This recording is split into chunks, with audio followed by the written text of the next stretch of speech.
제가 워낙 먹는 걸 좋아하니까 사람들 중에는 제가 미식가인 줄 아는 분들도 계십니다. 그래서 가끔 저에게 LA에 어느 음식점이 맛이 있느냐고 문의를 해오는 분들이 계십니다. 여러분도 경험하셨겠지만 워낙에 이 사람마다 음식에 대한 취향이 다르기 때문에 음식점을 소개하는 일은 친구를 소개하는 것만큼이나 어려운 일입니다. 그렇지만 저에게 꼭 맛있는 음식점 하나만 추천해달라고 소개해달라고 하면 제가 몇 군데를 추천해 줄 때가 있습니다. 그런데 그렇게 그 몇 군데를 제가 추천할 때마다 제가 꼭 하는 말이 있습니다. 그 음식점에 가면 제 이름을 대고 노진준이 보냈다고 하세요. 그러면 그분이 아 진짜요? 그 집 주인 잘 아세요? 그래요. 아니요, 전혀 몰라요. 그런데 왜 이름을 대라고? 그냥 제 이름을 한번 대보시라고요. 식당에 가서 제 이름을 대더라도 뭐 잘해준다든지 아니면 공짜로 준다든지 뭐 그러지는 않겠지만 그래도 한번 가서 제 이름을 대보세요. 제가 유명하니까 혹시 알지 모릅니다. 이렇게 이야기를 해요. 여러분, 식당 주인을 전혀 모르면서 제가 그렇게 말하는 이유가 뭔지 아십니까? 식당 주인도 모르면서 제가 그렇게 말하는 이유, 가면 꼭 제 이름을 대라고 말하는 이유가 뭔지 아세요? 그 이유는 제가 과대망상증에 걸렸기 때문에 그렇습니다. 일명 왕자병이라고 그렇게 부르기도 합니다. 이 왕자병 증세 중에 하나는 식당에 갔을 때 자기가 연예인이 아님에도 불구하고 마치 식당에 있는 사람들 중에 자기를 알아볼 사람이 있을 거라고 생각을 한다든지 누군가가 자기를 항상 쳐다보고 있다고 생각을 해서 늘 구석에 앉아서 주변을 살피는 것, 그것이 왕자병의 증세입니다. 저는 제가 식당에 가면 사람들이 저의 외모를 보고 자꾸 눈짓을 하는 것 같고 자꾸 곁눈질로 자꾸 저를 쳐다보는 것 같은 그런 느낌이 들어서 제가 싫다고 한번 그렇게 말을 했더니 어느 정신과 의사 한 분이 저에게 말씀하시기를 그런 걸 보통 delusional disorder라고 그렇게 정신의학에서는 부른다 그래요. 번역하면 과대망상증이라는 병인데 저에게 목사님 그런 병에는 약이 없습니다 그러더라고요. 근데 저는 그 말을 들으면서도 그렇게 마음에 막 상처가 되거나 그러지는 않았어요. 이 양반이 질투를 하는구나 하는 생각을 하니까 그러니까 별로 마음에 걸릴 거는 없었던 것 같습니다. 제가 이런 왕자병 증세를 가지고 있다는 것을 알기 때문에 식당에 가면 꼭 제 이름을 대세요 라고 그렇게 말을 하면 저를 잘 아는 분들은 그게 농담인 것을 알고 있고 그렇지 않다면 아직도 제가 많이 아프구나 하고 그렇게 생각을 하고 무시를 합니다. 그런데 만일 어떤 사람이 진짜 이 상황에서 제 말을 믿었다고 한다면 식당에 가서 제 이름을 대세요 그러면 라고 말했을 때 제가 한 말을 그대로 믿었다고 한다면 그 믿었다는 말의 의미가 도대체 무엇일까 한번 생각해 보면 좋을 것 같아요. 제가 만일 마음속으로 저는 LA에서 꽤 유명한 사람입니다. 그리고 제 말을 듣는 사람이 동의해서 제가 LA에서는 유명한 사람이라 어디에 가든지 얼굴을 알아보거나 이름만 되면 알 것이라는 저의 과대망상증 발언에 동의를 하는 경우도 믿는다고 말합니다. 저는 목사님 믿어요. 사람들이 아마 알아볼 겁니다 라고 말할 수 있을 것 같아요. 이 경우도 믿는다고 말할 겁니다. 하지만 그 정도로는 진짜로 저를 믿고 있다고 말하기는 어려울 것 같아요.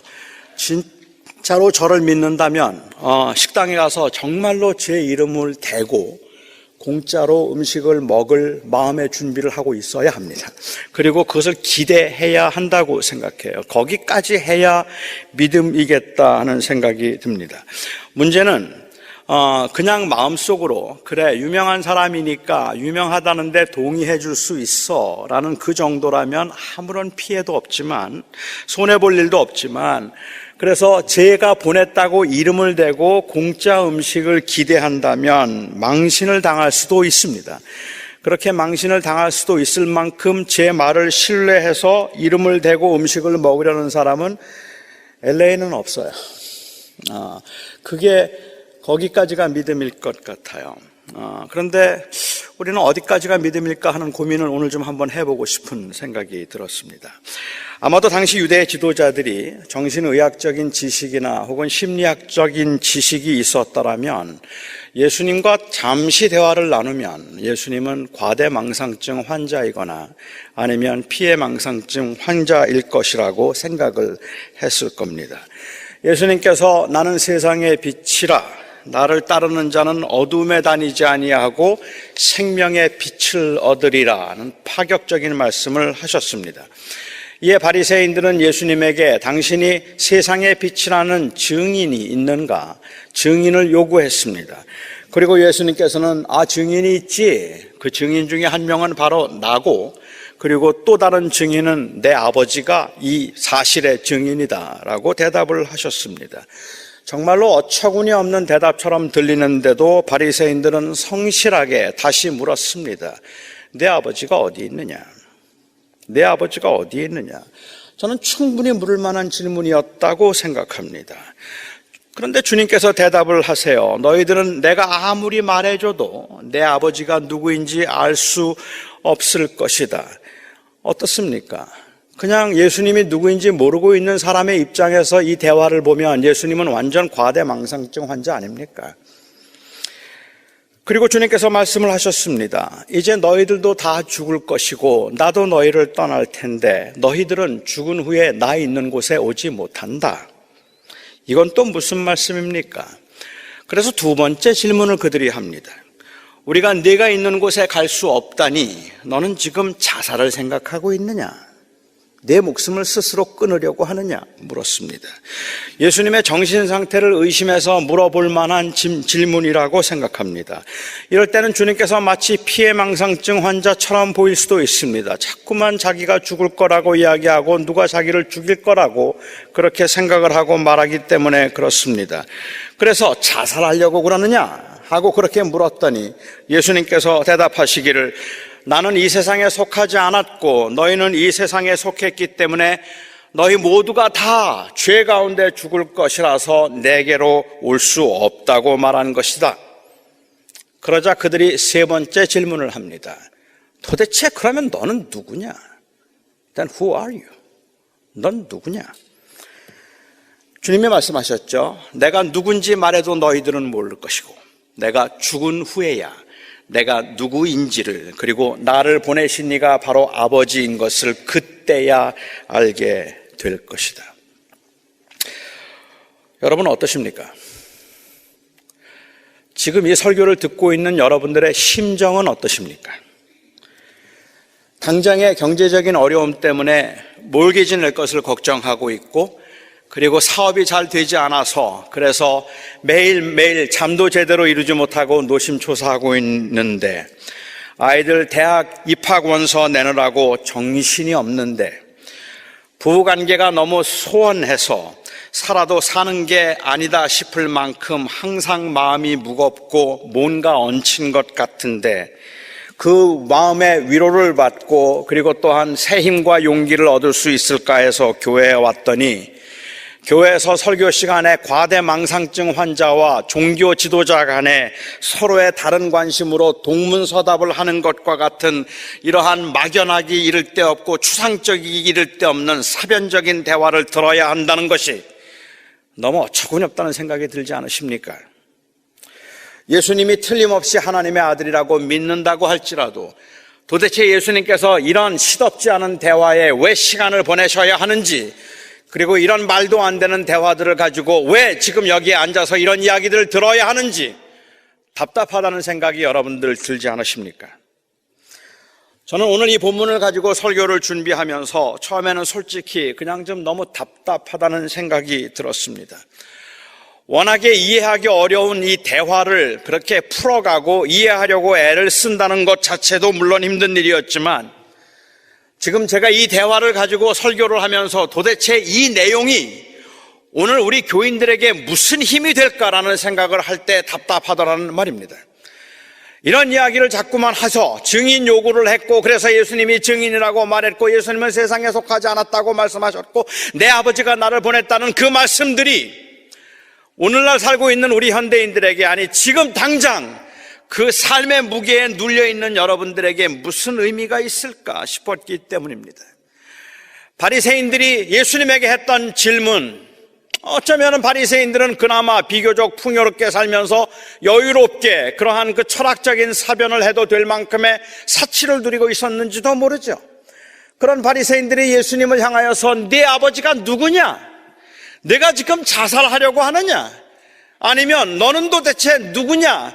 하는 이 질문들에 대한 대답을 이미 잘 알고 있는 저희들도 이 말씀을 들으면서 이해가 되지 않는데, 그런데 어떻게 그 당시 사람들이 예수님이 하시는 말씀을 이해할 수 있었을까 하는 그것도 잘 이해가 안 되지만, 그것보다 어쩌면 우리보다 훨씬 더 열악한 환경에서 예수님을 찾아왔던 사람들, 예수님을 찾아와서 우리에게 떡을 만들어 주소서, 우리에게 물을 주소서, 우리의 문제를 좀 해결해 주시고 우리를 자유케 해 주시옵소서라고 그렇게 간청하며 예수님을 메시아라고 부르고 있는 그 당시에 그 절박한 상황에 처해 있던 그 사람들에게 예수님과 바리새인이 나누는 이 대화가 무슨 의미가 있었을까 말입니다.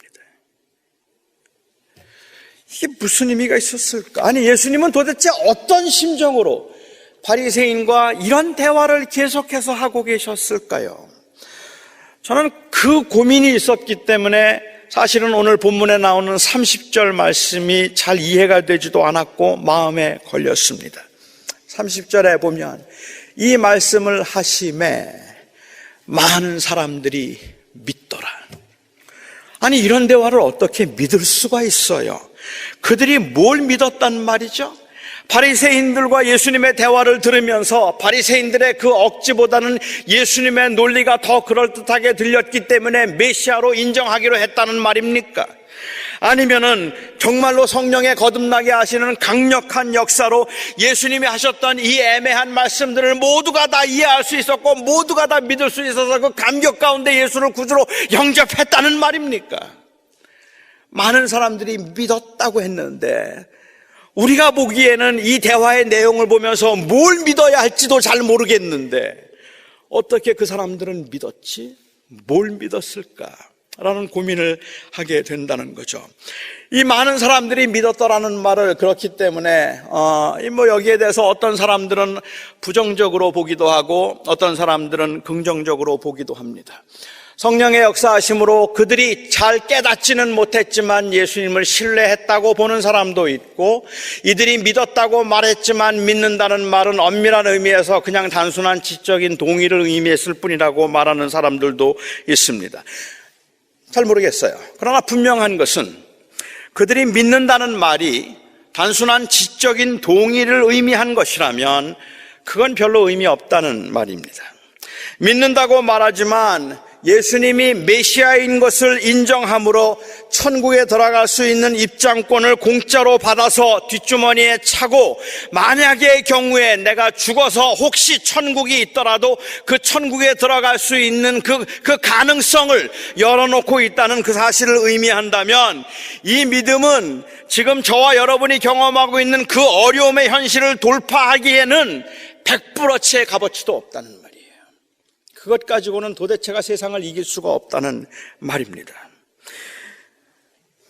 천국에 간다는 것, 영생을 얻는다는 것, 저는 이런 것들을 가볍게 여겨서 이 말씀을 드리는 것이 아니라 당장의 현실의 무게 앞에서 죽어서 갈 수 있는 천국이 있을 수도 있다는 사실에 대한 동의가 우리에게 그렇게 큰 힘이 되지 않을 거라는 말을 하고 있는 겁니다. 자꾸만 먼 이야기처럼 들리기 때문에 그렇죠.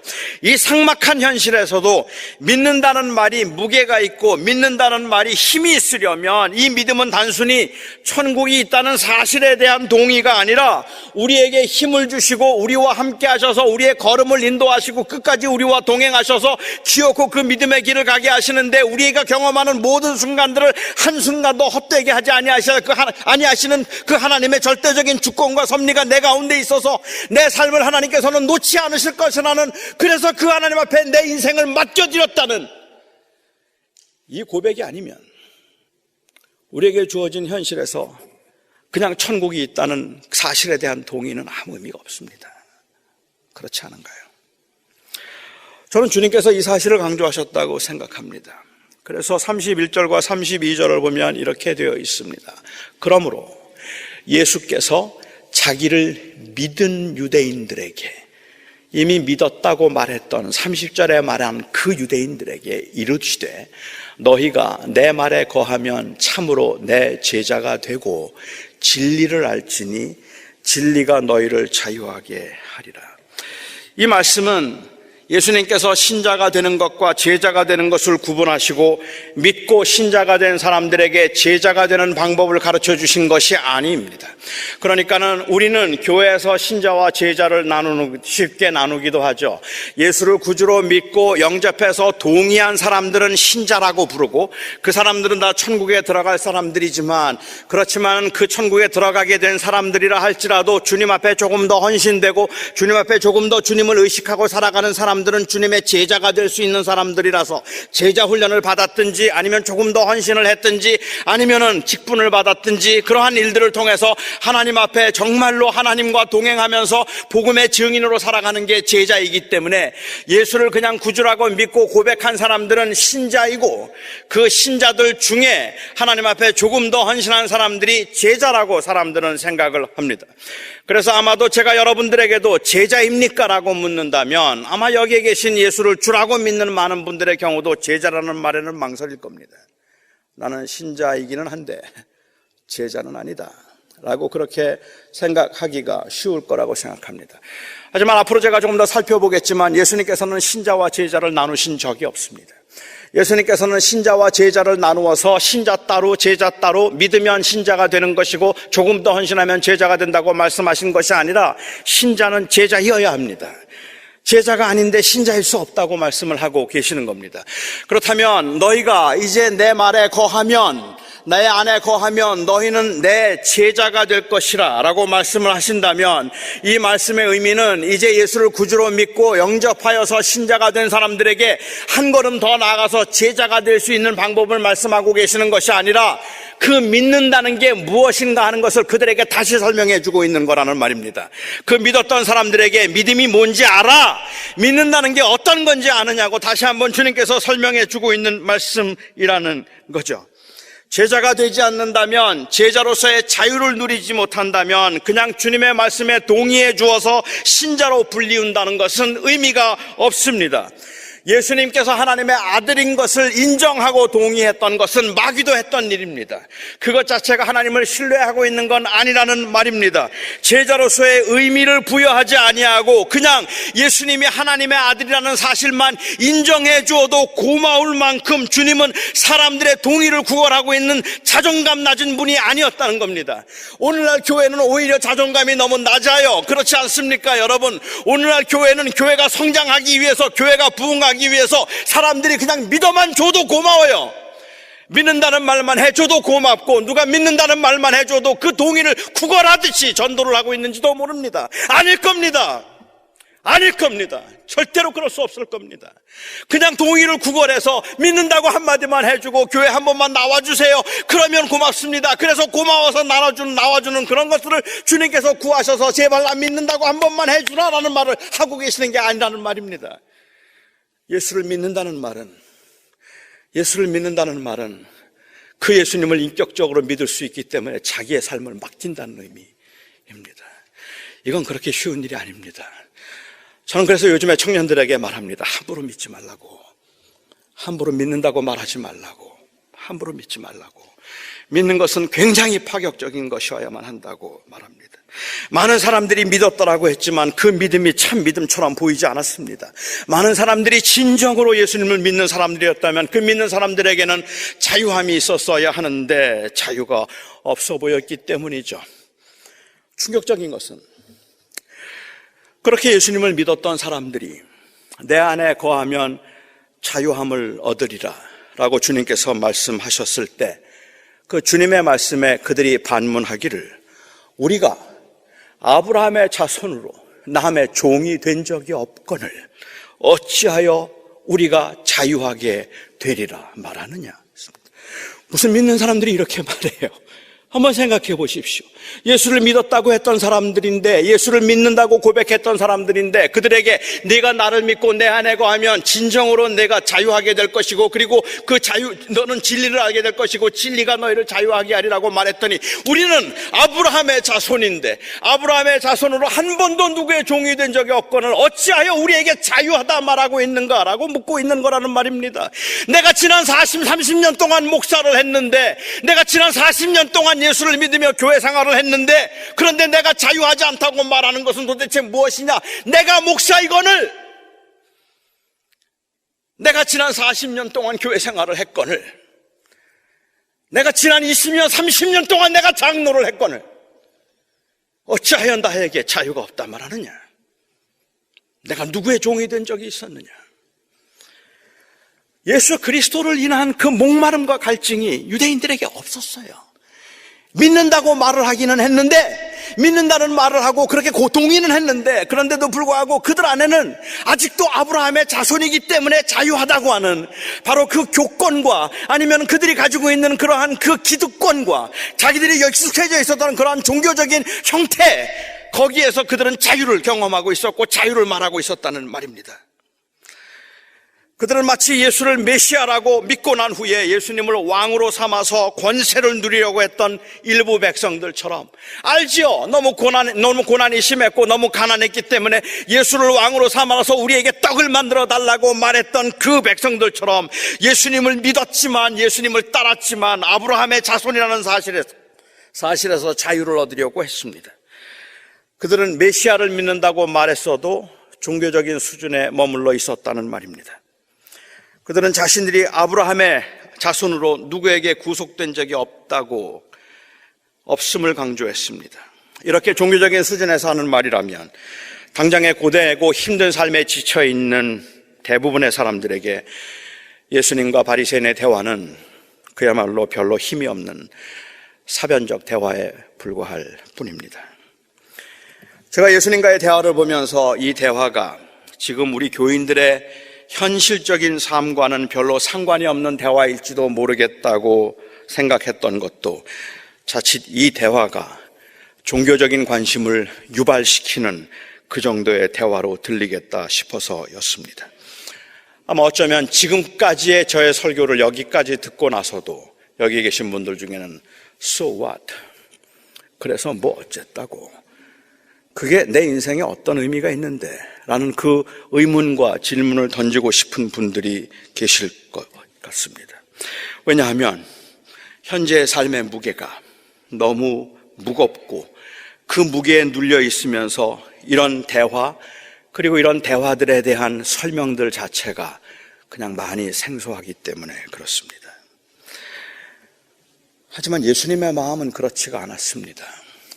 예수님은 그들과 대화를 나누시면서도 이 대화 자체로는 굉장히 사변적인 대화처럼 들려지지만 예수님의 마음은 그렇지가 않았습니다. 예수님의 마음은, 주님은 이 문제를 생과 사를 나누는 문제로 말씀하셨습니다. 이 문제가 그런 종교적인 사변적 이야기가 아니라 진정한 자유의 문제이기 때문에 바리새인들과 대화를 나누던 예수님의 말씀을 단순한 지식의 나열이나 아니면은 논리의 논리적 설득이나 혹은 논리의 정리 정도로 이해할 수 없는 것은, 아니 그렇게 보일 때조차도 주님께서는 내 말에 거하여야 진리가 너희를 자유하게 하리라 말씀을 거듭하고 계시는 겁니다. 저는 혹시 여러분들이 처한 그 상황을 제가 너무 가볍게 여기는 것 같아서 조심스럽기도 하지만, 주님은 저는 오늘 이 말씀을 통해서도 우리의 현실에 관해서 이야기를 하고 계시다고 생각을 합니다. 경제적으로 너무 힘들고 부딪혀서, 관계적으로 너무 마음이 아파서 하룻밤도 제대로 잠을 이루지 못하거나, 아니면은 경제적인 그러한 시달림 가운데 신분상의 위기 때문에 하루하루가 불안하고 두렵고 그냥 차를 타고 다니는 것조차도 불안 그 자체인 분들에게, 몸이 너무 약해지고 아파져서 자꾸만 몸이 아프고 약해지면서 불안해지고, 그리고 그 통증과 고통을 가지고 고통스럽게 살아가고 있는 여러분들이 하나님을 찾아와서, 하나님 많이 아파요, 하나님 너무 힘들어요, 하나님 못 살겠어요, 그렇게 절규하고 있는 여러분들에게 우리 주님께서는 마치 많이 힘들지, 정말 어렵지, 정말 답답하지, 그래서 내가 너에게 영생을 주고 자유를 주려고 이 땅에 왔다. 그 이야기가 우리에게는 현실적인 이야기로 들리지 않는데, 그런데 주님은 또 그 얘기를 하세요. 주님은 또 그 이야기를 하세요. 솔직히 저도 현실적으로 여러 다양한 어려움을 겪고 있는 여러분들에게 생명의 빛, 영원히 목마르지 않는 물에 관한 이야기가 이게 얼마나 힘이 될까 싶은데, 주님은 또 그 이야기를 하세요. 그 이야기만 하세요. 그 이유가 뭘까? 주님은 우리가 보지 못하는 것을 보시고 우리의 상태를 아시기 때문에 무엇보다도 이 말씀을 먼저 다급하게 하고 싶어 하시는 것 같다는 겁니다. 당장 부족한 게 있고 아픈 게 있어서 도움이 필요한 사람들에게 이 말씀을 하신 주님은 어떤 심정이었을까? 그냥 여러분, 제가 말씀드리고 싶은 이야기의 스토리는 여러분들이 잊으셔도 괜찮지만 그냥 그 마음을 한번 느껴보시면 어떨까 싶은 생각이 듭니다. 어떤 사람이 차 안에 앉아서 지금 겪고 있는 어려움에 관한 이야기를 말합니다. 너무 힘듭니다. 너무 어렵습니다. 너무 불안합니다. 이러다가 제가 언제 죽을지 모를 것 같아요. 돈 문제, 관계 문제, 건강 문제를 아주 심각하게 이야기를 하고 있습니다. 그런데 그가 앉아있는 그 차의 기어가 뉴트럴로 되어 있어서 차가 조금씩 앞으로 움직이는 겁니다. 앞에는 절벽이 있는데도 말입니다. 그렇다면 그 옆에 앉아서 그 현실적인 이야기들과 그 아픔에 관한 이야기들을 듣고 있는 그 사람이 그 현실적인 문제를 끝까지 논하는 것보다 정신 차려, 차 세워, 빨리 차 세워, 그 말을 먼저 해야 되지 않겠습니까? 그 말이 먼저 아닙니까?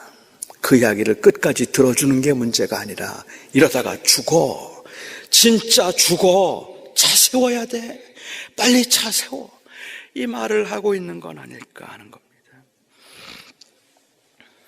주님은 그런 심정으로 나는 생명의 물이고 세상의 빛이라는 말씀을 하고 계시는 겁니다. 제가 동부에서 목회할 때 저에게 아주 굉장히 큰 힘이 되었던 장로님이 한 분 계셨습니다. 제 주치의셨는데 음악도 사랑하는 분이었고 굉장히 가정적인 분이었고 마음이 따뜻해서 어려운 사람들을 참 많이 도와주셨던 분입니다. 그를 아는 모든 사람들, 그 조그마한 마을에 있는 그 미국인, 한국인 할 것 없이 모든 사람들이 최고의 명의라고 부를 만큼 그렇게 성실하게 환자들을 사랑했던 사람입니다. 저는 마음을 터놓고 누구하고 그렇게 가깝게 지내지 못하는 성격입니다. 그렇기 때문에 누구를 먼저 찾아가서 영화 구경을 하자든지 아니면 어디 캠핑을 가자거나 여행을 가자는 제안을 저는 지금까지 해본 적이 없습니다. 누구에게 무슨 이야기를 하거나 터놓고 같이 관계를 깊이 하면서 교제하는 일을 참 못하는 편인데, 이 장로님과는 제가 놀러도 가고 그리고 성경 컨퍼런스도 같이 참석해서 같이 토론도 하고 그리고 영화도 같이 보고 호텔방에서 킥킥거리면서 둘이 영화를 볼 만큼 그렇게 가까웠습니다. 하루는 이 장로님께서 토요일 새벽 기도를 마치고 난 후에 부인과 함께 저를 찾아오셨습니다. 갑자기 암 말기, 4기를 지난 암 말기인 것이 발견됐다고 하시면서 이틀 후에 수술을 하신다고 하셨습니다. 그때 그분의 나이가 50이었던 것으로 기억합니다. 지금 생각하면 너무 젊었습니다. 그리고 정말 힘들게 1년여 동안을 투병 생활을 하셨습니다. 그 투병 생활을 하면서 항상 천국을 소망하셨고 항상 하나님을 집중해서 생각하고 그리고 믿음으로 교인들과 가족들을 격려하시고 말할 수 없는 고통과 아픔 가운데 사경을 헤매고 있으면서도 가족들, 교인들 걱정을 먼저 하셨고 그러다가 조금 기력을 회복해서 움직일만 하면 그러면 또 병자들을 신방하셨습니다. 그렇게 1년을 투병하시다가 하나님의 부르심을 받았는데 암 말기라는 판정을 받은 후 그 전에도 굉장히 가깝게 지냈지만 특히 그 암과 투병을 하는 중에 단순히 아파서가 아니더라도 그 장로님께서 가족들을 대하는 눈빛, 재물에 대한 생각, 병자들을 신방하는 그 마음, 모든 게 다 달라졌습니다. 제가 짐작할 때는 그 사람들이 현실적으로 겪고 있는 그 아픔과 고난들을 한 번도 무시했다고 생각하지는 않지만 제가 생각할 때 적어도 그분에게는 건강한 사람들이 많이 힘들어하고 있는 돈 문제, 관계 문제, 그리고 자존감의 문제가 그분에게는 그렇게 절실한 게 아니었습니다. 하나님의 부르심이 며칠 남지 않았다고 생각하면서 살아가고 있는 사람에게는 돈 문제나 자존감의 문제가 그렇게 심각하지는 않았던 것 같았다는 말입니다. 저는 건강했고 그분은 많이 아팠지만 저는 그분에게서 자유를 보았습니다. 진정한 자유가 무엇인가, 그것을 저는 그분에게서 보았습니다. 우리 모두가 처한 상황이 이렇게 아주 많이 아파서 언제 무너질지 모르는 상태인 것을 안다면 우리가 처한 상황에서 돈 문제도 그리고 관계의 회복도 자유가 아닌 것을 알게 될 것입니다. 답답한 현실에서 우리의 이야기들을 주님이 듣지 않는 것 같아서 답답하고 화가 나지만 주님은 오히려 우리에게 다급하게, 아주 다급하게 내가 생명의 빛이다 말씀하십니다. 아주 다급하게 정신 차리라 말씀하십니다. 주님께서는 나는 지금 돈이 필요하다니까요. 알아. 그러니까 정신 차려 말씀하고 계시는 거예요. 왜냐하면 우리의 문제가 아니면 본질이, 진정한 자유가 어디에서 오는가를 주님이 아셨기 때문입니다. 주님은 지속적으로 당신의 죽음에 관해서 말씀하셨습니다. 그리고 당신의 죽음으로 우리에게 주실 자유와 생명에 관해서 말씀을 하셨는데 우리가 누려야 할 자유는 당신의 생명을 내놓으실 만큼 절실했습니다. 사람들은 몰랐지만 예수님은 사람들이 암 말기인 것을 아셨기 때문입니다. 눈앞에 놓인 절박한 상황을 아는 사람의 외침은 그 절박함을 모르는 사람들에게는 피해망상증 환자로 보일 수도 있고 과대망상증 환자로 보일 수도 있습니다. 그 상태의 절박함을 알지 못하고 있다면 예수님께서 오늘 이곳에 나타나셔서 정신 차리라고 말해도 그래도 그 말이 그렇게 절박하지가 않을 겁니다. 하지만 그 사태의 절박함을 안다면 지나가는 사람이 하는 말에도 우리는 솔깃할 수밖에 없는 겁니다. 눈앞에 절박한 상황을 아는 사람의 입장, 그 아는 사람들의 외침은 그 절박한 상황을 모르는 사람들이 보기에는 아주 과격해 보일 수도 있고 기존의 질서를 깨트리는 사람처럼 보일 수도 있겠고 아니면 오늘 말씀처럼 그냥 뜬구름 잡는 이야기를 하고 있는 사람처럼 보일 수도 있습니다. 그러나 절박한 상황을 알게 되면 예수님께서 도대체 왜 이렇게 현실감 떨어지는 이야기를 이렇게 길게 장황하게 하시는가 알 수 있을 것입니다. 당장 시급한 문제만 해결하면 모든 게 다 괜찮아질 것 같은데 주님은 우리의 형편과 사정은 아랑곳하지 않으시고 말씀하십니다. 빨리 나오라. 예수님을 믿는다는 말은 지금 우리가 괜찮지 않다는 주님의 말씀을 인정하고 믿고 나오는 것입니다. 그러니까 예수님을 믿는다는 말의 의미는 지금 내가 위험하다는 주님의 말씀이 사실이라고 생각해서 그래서 그 주님을 붙들기 위해 나오는 것입니다. 진정한 믿음은 예수님 안에 안전이 있음을 알고 그 안에 머무는 것이고 그 안에 거함으로 자유를 누리는 것입니다. 아브라함의 자손이 됨으로 자유를 누리는 것 아닙니다. 소유와 그리고 신분에 의해서 만들어진 그 안전감이 자유를 주는 것 아닙니다. 속지 마십시오. 속지 마십시오. 인간이 처한 상황이 얼마나 절박하고 얼마나 절망적이지 않다면 자유는 소유나 신분에 있는 것이 아니라 생명에 있는 것임을 알게 될 것입니다. 하나님께서 예수 그리스도를 통하여 이 생명을 우리에게 주셨음이 복음이고, 이 복된 소식을 신뢰하는 것, 그것이 바로 믿음입니다. 많은 사람들이 예수님을 믿었더라고 했습니다. 저는 그들의 믿음이 참 믿음이었는지 아닌지 잘 모르겠습니다. 하지만 주님께서는 그들의 믿음이 참 믿음이었다면 주님 안에 거하며 그 주님이 주시는 생명을 통한 자유를 경험했을 것이다 라고 확신하고 말씀하십니다. 참 믿음이라면 그것이 바로 인생의 궁극적인 문제의 해결이라고 저는 확신합니다. 종교만으로는 안 됩니다. 종교적인 형태로 되는 것도 아니고, 그리고 내 경륜과 경험으로 되는 것도 아닙니다. 종교적 신분으로 되는 것도 아닙니다. 아브라함의 자손이라도 안 됩니다. 당장의 시급한 문제들이 해결되어서 주어지는 안심과 편리함으로도 안 됩니다. 진정한 자유는 생명에 있습니다. 그리고 예수 그리스도께서 우리에게 그 자유를 주기 위해서 당신의 생명을 내어놓으셨습니다. 그게 복음입니다. 기도하겠습니다. 나의 하나님,